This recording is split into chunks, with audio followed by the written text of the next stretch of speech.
We have a good bit of time to discuss some issues that, I would say to a large extent, is still a matter of judgment more than ironclad dogma. We have at least one question coming in, and I see others coming. But I wanted to start with the general question that I think is still a question, and that is whether we're talking about EGFR, we're talking about, thank you, we're talking about ALK. We have agents that are effective in the acquired resistance setting, some with better brain penetration, and we have agents that are effective and we've previously been happy with as developments in the first-line setting, even if they are not as effective as the other ones. Obviously, that will lead to a time that's already existing with ceritinib or Zycadia and other drugs coming, of whether we should move some of these drugs up front, and particularly with regard to your discussion of whether the brain is going to be a source of vulnerability, should we be treating that up front preventively or not? So I guess the general question is, what do you think of the idea of, do you treat the least you need to do right now and reserve more for later as you need it, or push harder up front with the hope that you will forestall anything later, but have less available in the tank for the future? Karen, can I get your thoughts there? So I think today, I still treat patients with first-line crizotinib, Xalkori therapy, and mostly that's because it's very well tolerated.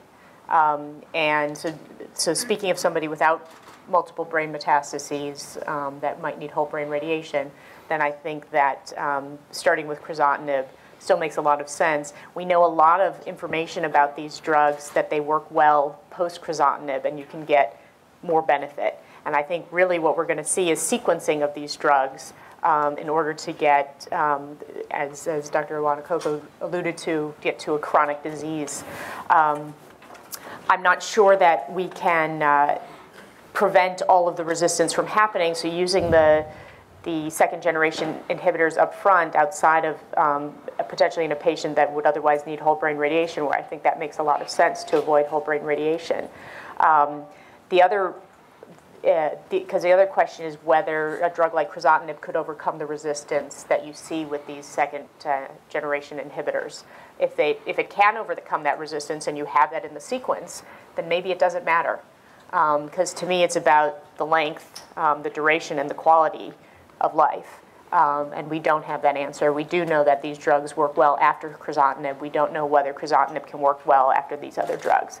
But we will start to see that, and if we start to learn that that's true, then it may make a lot of sense to use the newer generation drugs first and use crizotinib later. But we're doing mostly sequencing. Yeah, I would have to say, given that crizotinib was really more of an accidental ALK inhibitor it's a great MET inhibitor, it was good enough for the time. I'm not very optimistic that we're going to see activity for crizotinib after patients develop acquired resistance to the second-gen inhibitors. So what are your thoughts about, especially since there are people who do really well on crizotinib for a long time.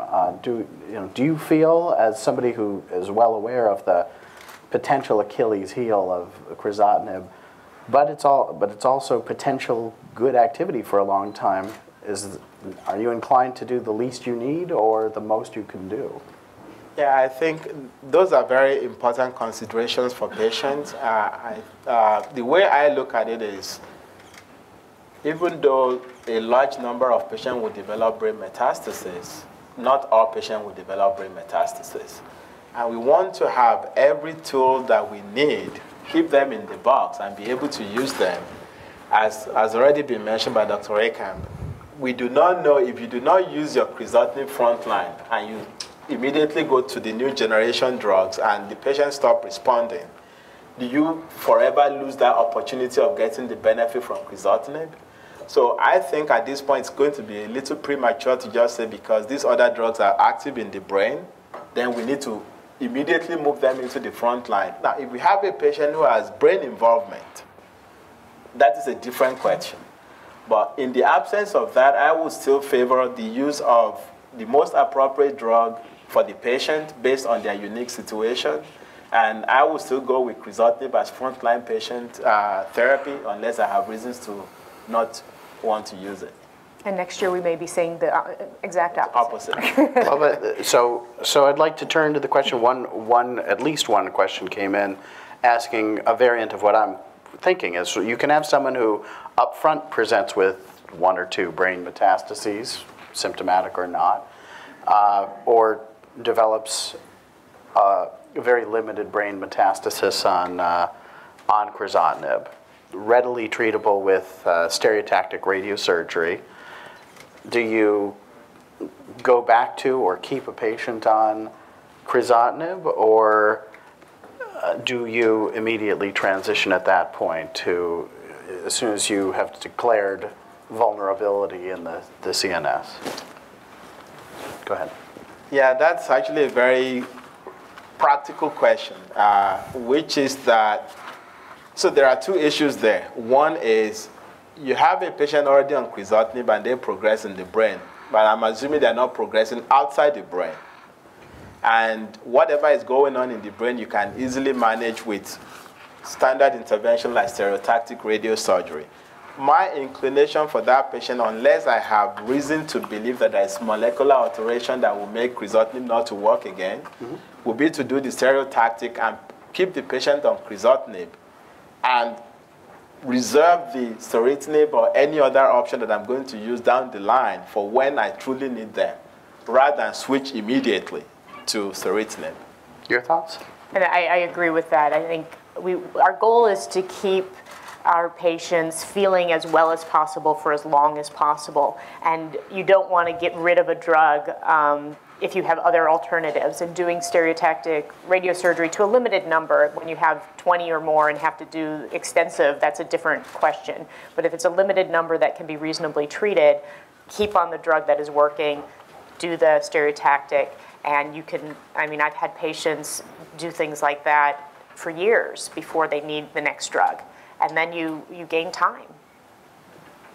And I would just emphasize that brain metastases or not is not a binary thing. It's not you have them or you don't. It's a spectrum. And if you have 1 or 2 or 3 small sub-centimeter asymptomatic brain metastases, that, especially if that occurs after a year on treatment, that is something that can be treated very readily with local therapy, a little stereotactic radiosurgery, and especially if you have a very limited amount of disease, you can reasonably presume that it could be a long time before brain metastases subsequently develop. On the other hand, having 23 brain metastases develop a few months in suggests that you really need to prioritize the brain as a much greater concern. I think it's really helpful to think of brain and extracranial as kind of competing concerns, and the issue is, you know, does the extracranial metastatic disease or does the intracranial metastatic disease now need you to shift your focus to that versus it's a little distraction, a speed bump you treat, and then you go on with your making sure you're getting extracranial control. I think an easy one are the light flashes on crizotinib, indication that the drug gets into the brain. No, I think that's related to eye function in some way, but I'm not sure exactly what. But that is certainly a known. The flashing lights peripherally is a known side effect of that, but not an indication of intracranial activity. So a general question of, I think along the lines of Karen's initial starting one, why is our treatment sequential rather than front-loading combinations and doing it as much as we can up front? Your thoughts there? So I think what we've seen from combinations more often is that they're more toxic. and harder to tolerate. And then if we have to lower doses and decrease doses just to give the combination, are we giving the full active drug? And again, these drugs are relatively tolerable and people can work and be in their lives. And that's what we want people with lung cancer to be in their lives. And so if we can use them sequentially and get a very prolonged period, if you use them all up at once up front, maybe you can extend that, but probably still some resistance will occur. And then you've got nothing left. And so unless that amount that the combination is, 5 years, 10 years, doing this sequentially gives you an option of more therapies and feeling better through the duration of the therapies. Because trying to give everything with the kitchen sink up front has its downfalls, and toxicity is one, and limiting the number of therapies you have subsequently is another. And the types of resistance that could occur can be very, very complicated and complex and not easily treated. Other things to add? Yeah, I agree with that. And the other thing we need to be aware of is when we're talking of combination, we're not saying, I'm assuming the question is that why are we not using serotinib and crizotinib at the same time? Because these are drugs that, to a large degree, are working more or less through similar mechanism and therefore likely to work on the same subclone of cells unless you've exposed the cell to one drug and then you bring the other one to take care of the resistance. So putting the two of them on at the same time is not likely to get you any additional advantage in terms of benefit. It might give you more trouble in terms of side effect, and you still have to go do the clinical trial to figure out what the appropriate dosing should be. Now, if we are talking of combination based on what we understand to be the resistance mechanism, like combining the EGFR with ALK inhibitor based on the mechanism that perhaps activation of the EGFR pathway could lead to resistance, that may be reasonable, but it still has to be tested. Whether doing that upfront is better than waiting until you have the EGFR activation before you bring the EGFR targeted agent and then getting a longer duration of benefit.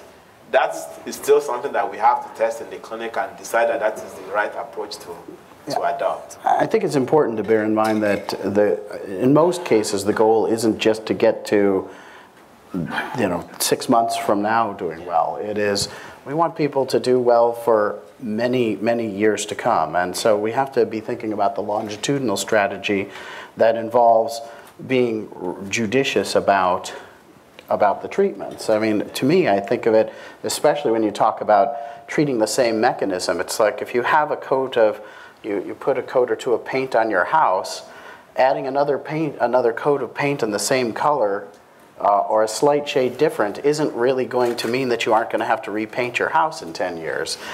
You're better off saving that paint for the next time that you need to do it. It's not going to obviate it. We're still, unfortunately, if we can't cure the cancer, and we are really not at this point seeing and expecting to see cures from multiple combinations, all you're going to do is create acquired resistance to everything you've got sooner, which is, we're really hopefully going to be thinking about longitudinal strategies.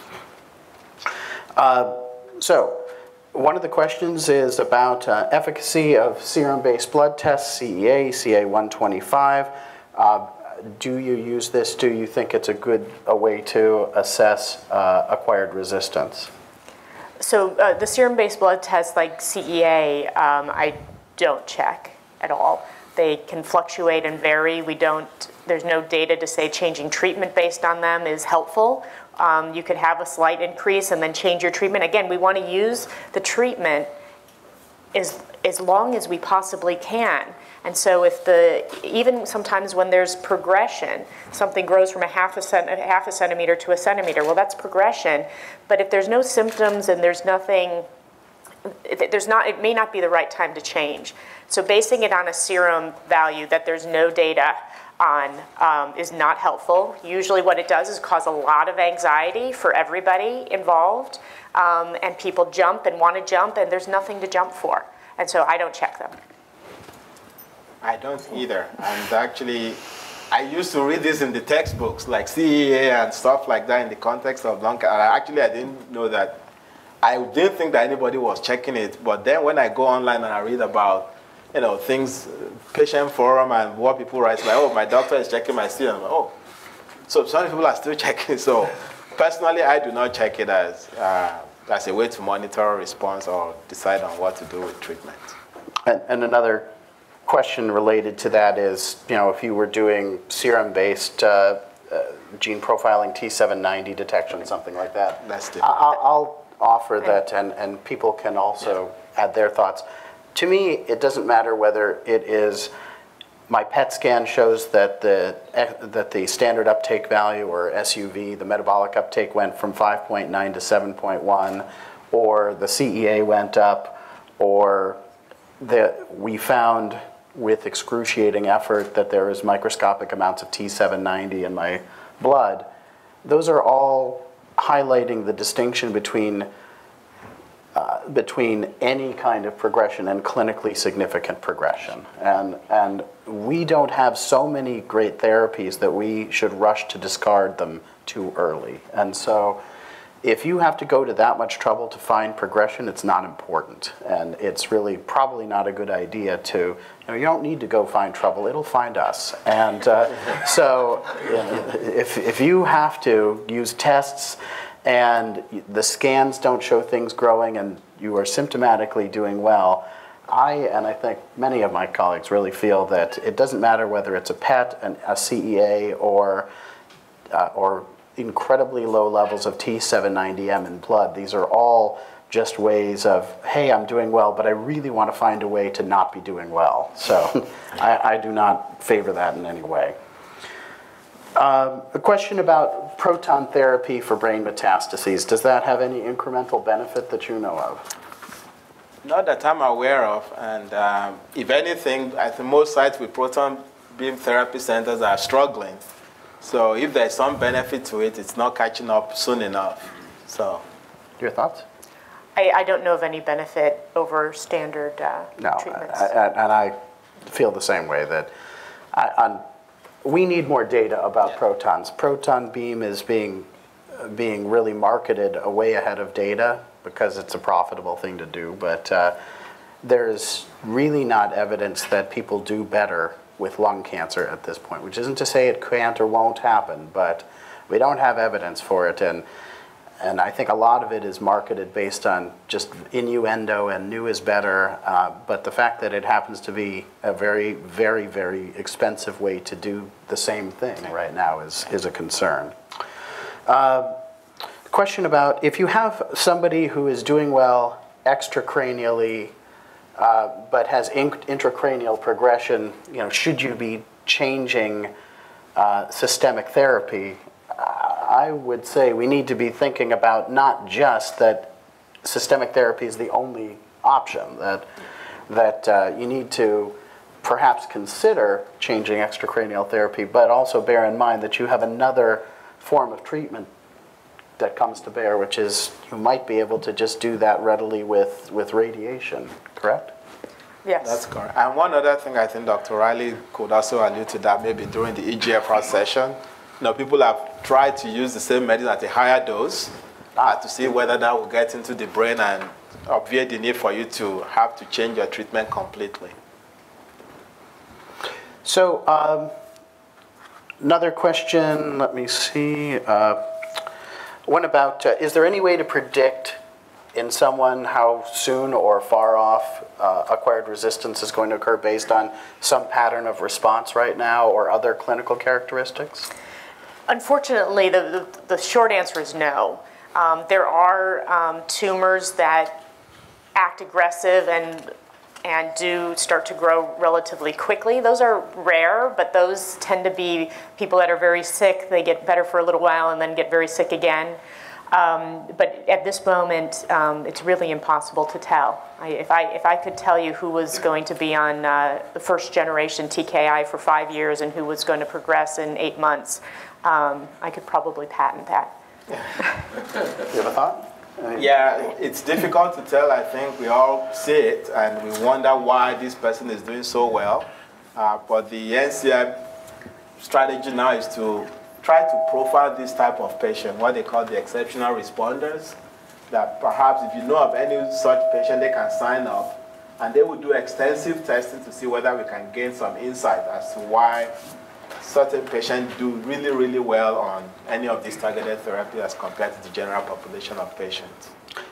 Someone's asking, can combination treatments such as the targeted oral therapy of choice in combination with something else, maybe immunotherapy or chemo, be pursued outside of clinical trials, or maybe even two targeted therapies? What's your thoughts on that? And I guess that maybe a difference between is it feasible and is it advisable being two separate things? What are your thoughts? So I mean, I think more and more it is available to do targeted therapies and combinations. What we've seen is that they can become toxic pretty quickly. They have, even when they don't have overlapping mechanisms of action, especially oral agents. When we combine two oral agents, they can become very toxic quickly. And so just because they're available doesn't mean you should just keep adding things together. We do know where some trials are looking at immunotherapy and these targeted therapies. We do know that it can cause liver toxicity because both drugs have different mechanisms for causing that.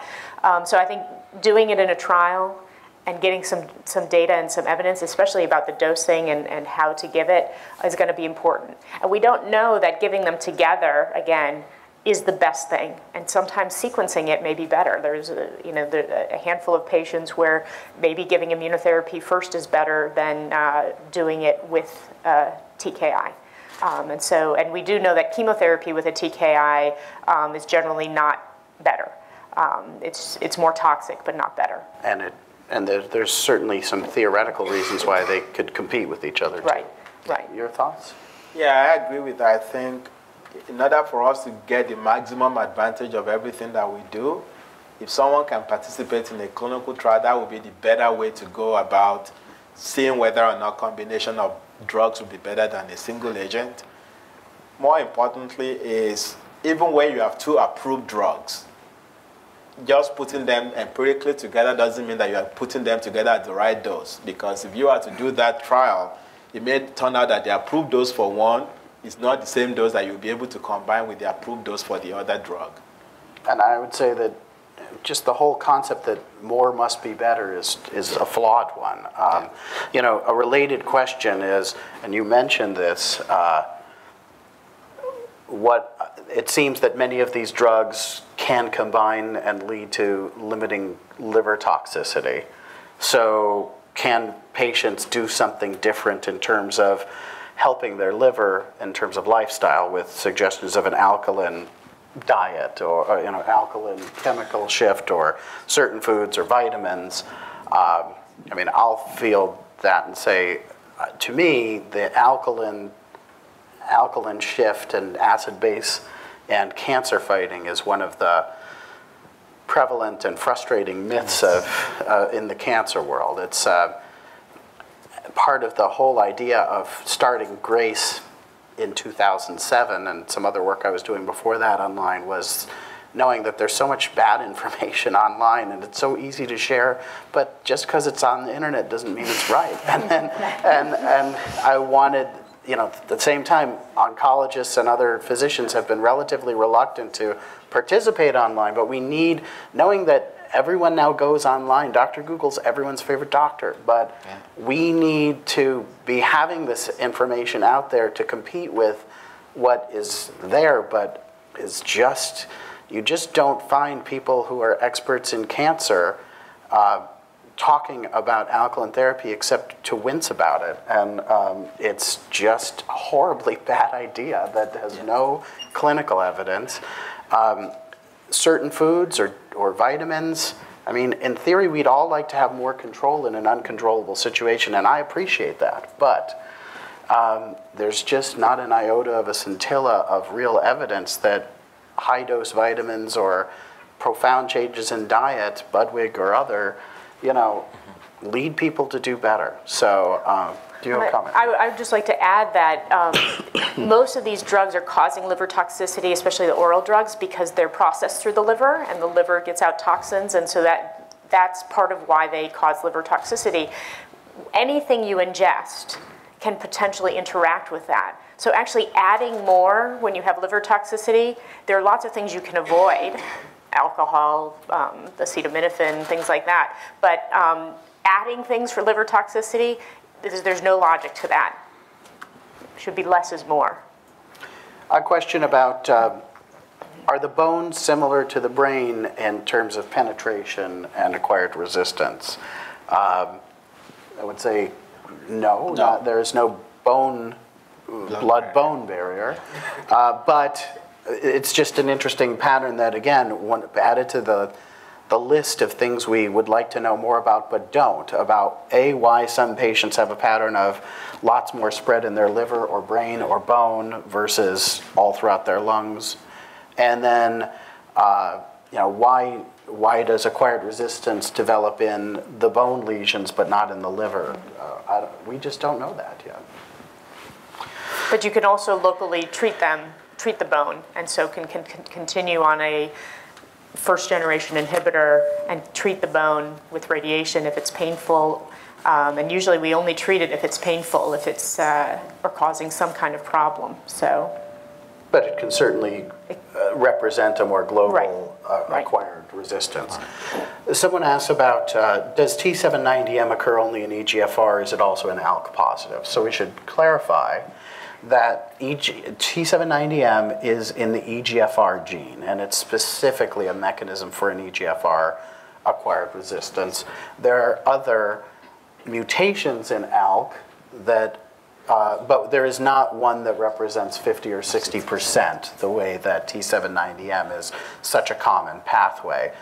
I think, and there will be an entire breakout about ALK, but I think in the next few years we'll be looking at, in a more granular way, at the kinds of acquired resistance and specific mutations, and hoping to pair drugs to one specific type or another, but because I think T790M is kind of leading the way in principle. And the fact that we're having an acquired resistance forum with ALK, ROS, EGFR, all pooled together is that we've learned a lot. We share some knowledge of the biology of one across to the other. There are some individual features and some that are what we learn about acquired resistance can apply from one driver mutation to the next. So I think in that sense, in the future, we'll be looking more carefully at what ALK mutation people get and hoping to pair it with one treatment or another. But I think you think about when you get point mutations, specific mutations, it's usually because of the way the drug is binding to the target, the EGFR or the ALK kinase. And so it's usually this mutation happens in a very specific place where that inhibitor is touching that, if you can imagine that. And so different drugs may cause different types of resistance, and that's, if we can understand that, we might best understand how to sequence them. So, and then another question about just, should we be doing more biopsies? That's something that we're actually going to have an entire talk about after this. I think in the world of EGFR, the presence of at least a lot more trials and imminently drugs for EGFR T790M positive means that there's a clear reason to do them. In ALK, not quite, but I think that's the future. Closing couple of minutes. I know I have a few questions that we are not going to be able to go to, but I'll save them. We'll have other panel time, and some will work just as well in those settings, and then many of us will be available throughout the day, so please feel free. A question about how long should a patient have follow-up brain MRIs with a history of brain metastases? To my knowledge, there's no ironclad data on this. What's your practice? So the practice pattern is, if someone doesn't have known brain metastasis at the time of original diagnosis, in the absence of symptoms, I don't screen the brain to say, oh, is there cancer there? Now, if someone has persistent headache, visual changes, or some unusual symptoms, that would trigger me to go look. If somebody already has known brain metastasis that is treated, our practice pattern is to image every 3 to 4 months, just to be sure that things are still under control. And while that has not been a major problem in the past because of the fact that a lot of patients with brain metastases did not live long, that is becoming a real issue because now we have patients with brain metastases treated, living 3 years and beyond. And the question is whether you continue to get MRI every 3 to 4 months in the absence of symptoms. So at times we tend to lengthen that to like every 6 months if they've been like 3 years out without any major problems and if everything else is under control. And I would say, though, especially for patients that have oncogene-driven and are on targeted therapy, we tend to do MRI of the brain every year. And we often find things that we wish we didn't. And I don't know that it necessarily helps or not. There's no data to say that getting it before somebody has a symptom, but because we can do SRS and treat small things, we tend to do it about on a yearly basis. But it's not, there's no standard, it's not... Yeah, this is something that's really been evolving because in the past, the long-standing tenet was you do initial staging. If someone doesn't have a brain metastasis or brain metastases, you really wouldn't do surveillance scans. It would be based on symptoms or not repeating it. But that was really based on a time when survival couldn't be expected to be as long, and usually extracranial disease obviated that. And now, especially the kind of people who are here, people with driver mutations who fortunately are living years with this, it has created new challenges, including some of the debate about whole brain and stereotactic. We often strongly favor stereotactic when it's less than a dozen or so mutations, metastases, because even when we have patients who do well with whole brain, knowing now that patients are living 2 and 3 and more years, sometimes we're seeing complications that we didn't ever have to think about or know about when people didn't live that long. So it's an issue, and this is all a work in progress. I'll say that some of the experts in ALK biology, Ross Camage, Alice Shaw, are, I think, doing 6-month MRI scans, at least in crizotinib patients, because we know that it does not penetrate into the brain that well, and that's a potential source of vulnerability. So I do think your point about, well, we'd certainly rather treat 1 or 2 sub-centimeter asymptomatic lesions than a large number when it becomes symptomatic it's a game changer, because the kind of lung cancer we're talking about for people here and with driver mutations is not the same kind of lung cancer we were treating 5 or 10 years ago before we knew all of this. And part of the issue, though, you were seeing more increase in brain metastases, but we're looking for them more. And people are living longer. And so, it is definitely a big issue. I'll have one more question that I'll get to that I think is an interesting one, and that is the biology of what are the brain metastases? Were they always there in the brain, and are they the same cancer cells, or are they somehow different from, did they come in the setting of, did they move there? Or did they start there and only grow over the course of 6 or 12 months? Because the part of the question is the pattern of acquired resistance going to be the same as what you get in the liver? So we know that the brain metastasis did not start in the brain. It came from somewhere else. That's why it's a metastasis. Otherwise, it would be a primary cancer in the brain. But I mean, in the sense that, was it probably there from the time of diagnosis, or did it occur sometime over the course of treatment? So the answer to that is we don't know. It's possible that they might have been there right from the time of diagnosis and remain dormant, and then over time acquire the ability to grow and then they manifest. Or it could be that whatever is happening outside the brain confer the ability for those cells to go to the brain and then manifest as brain metastasis. I think the best way to know that, like one of the studies I showed, is when people took the cancer cells from the brain and compared to the cancer cells from outside the brain, it was clear that the cancer cells that showed up in the brain actually arose from what you have outside the brain. But it's difficult to put the timeline there to say, was it there right from the get-go, or did it happen after 6 months or after 12 months? And I think that even in people who have stage 1 or stage 2 lung cancer can get brain metastases. Yeah. And usually we think the brain is a sanctuary site where it can lay dormant. And so I think many cases our lung cancer cells have gone to the brain, we don't see them, and then at some point they cause a problem. And they're similar to the main cells. As you treat, because what goes into the brain is less than what's in the body, you can get very different levels, types of resistance that occur.